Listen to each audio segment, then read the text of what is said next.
बांगलादेशमध्ये आरक्षणाच्या नावाखाली जे एक आंदोलन सुरू झालं होतं, आज त्या आंदोलनाने हिंदूंना टार्गेट करण्याचा दिशा घेतलेली आहे आणि याच्यातूनच हिंदूंवरती वेगवेगळ्या प्रकारचे अत्याचार तिथे मोठ्या प्रमाणात होत आहे। हिंदूंना अक्षरशः घरामध्ये राहणं मुश्किल झालेलं आहे।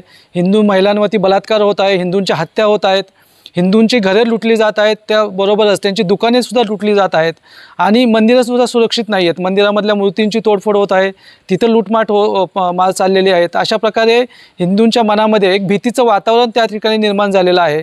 भलेही बांगलादेश जे सैन्य दल आहे त्यांनी सांगितलेलं आहे की आम्ही हिंदूंच्या सुरक्षिततेची काळजी घेऊ, लेकिन तशा प्रकारे आपण त्यांच्यावरती अवलंबून राहता आम्ही माननीय प्रधानमंत्री मोदीजींकडून अशी मागणी करत आहोत की हे जे हिंदू तिथं अडकलेले आहेत त्यांच्या सुरक्षेच्या दृष्टिकोनातून भारत सरकारने पावलं उचलण्याची आवश्यकता आहे।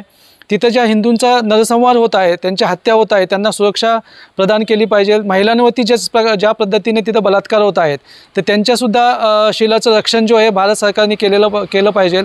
तिथली जी मंदिरं आहेत त्यांना टार्गेट केलं जात आहे, त्या मंदिरांना सुद्धा सुरक्षा पुरवली गेली पाहिजे। जे नुकसान तिथं हिंदूंचं होत आहेत तर ते नुकसान भरपाई त्यांना दिली पाहिजे आणि त्यांना सुरक्षित ठिकाणी पोहोचवून त्यांच्या सुरक्षेच्या दृष्टिकोनातून सुद्धा योग्य उपाययोजना जी आहे केली पाहिजे।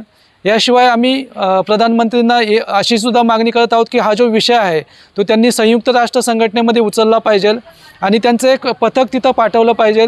त्यांनी तिथं पाहणी करून जे हिंदूंसाठी उपयुक्त सुरक्षा आहे ती पुरवण्यासाठी योग्य ती पावलं जे आहे लवकर उचलली पाहिजे।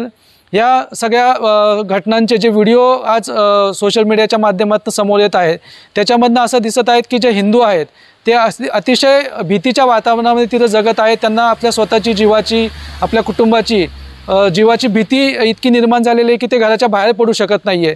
अशा पद्धतीने जे भीतीचं वातावरण आहे त्याच्यामध्ये भारत सरकारने जे इथं येऊ इच्छितात त्यांना CAAच्या अंतर्गत नागरिकता दिली पाहिजे।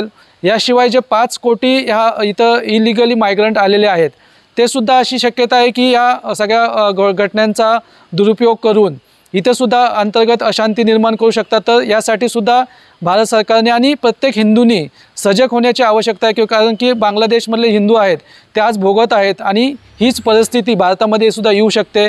त्याचबरोबर सीमा सुरक्षा दलाने सुद्धा यावरती कारवाई केली पाहिजे।